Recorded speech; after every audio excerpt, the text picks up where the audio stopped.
My name is Jay Reardon, and today I want to show you a quick and easy kingfish rig that I've been using for over 20 years now.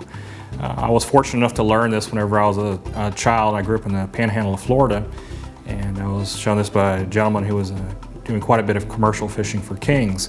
I've used this in several areas to include the panhandle of Florida, Alabama, Biloxi, Mississippi, and now I'm using it down in the west coast of Florida.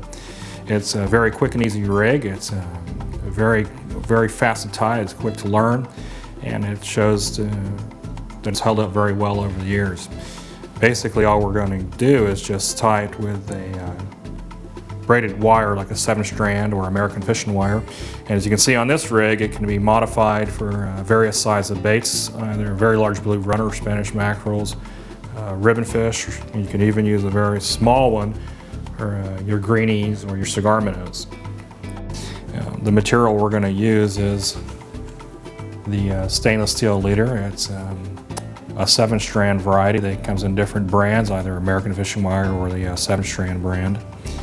And it's a very soft wire and allows the bait to appear much more natural in the water.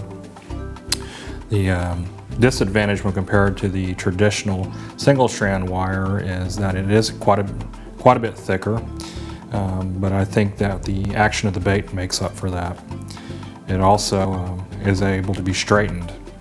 And the rig that we're going to tie is a snell on both the trailer hook and the nose hook on the bait.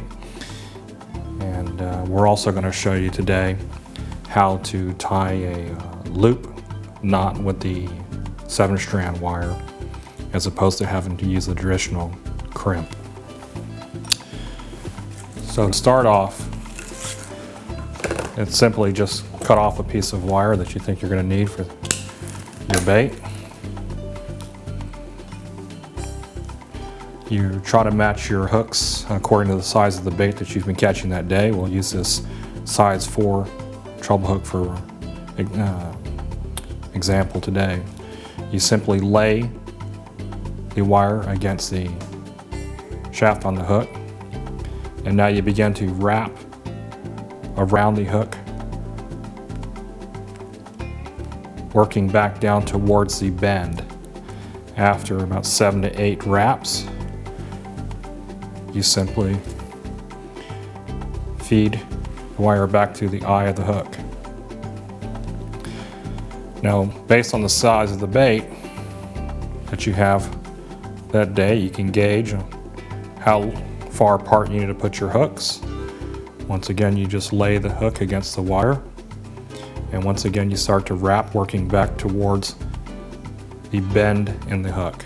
7 to 8 wraps, and this time when I feed the wire through, I come from behind, let it come out towards the point on the hook. And the reason why I do that, it's a much more natural appearance and it lays flat. And that is simply your quick and easy kingfish rig. Now what we're going to show you is how to attach the swivel. Certainly you can use crimps, but those aren't always available. What you're basically going to do is feed the wire through the swivel, tie a half hitch. Now here's the important part. Whenever you pull your tag end back towards your main line, you want to have the tag end farther down. And the reason why, this is going to create a lock in your knot, and it'll keep a loop open. This tool is called a fugu, and it's a knot tightening device.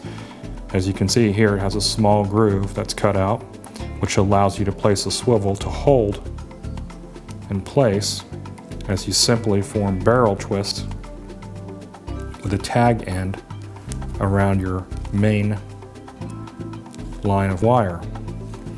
Once again, you form 7 to 8 twists. You use your fugu tool, you tighten down, and it's solid. With your pliers, you simply trim away the excess.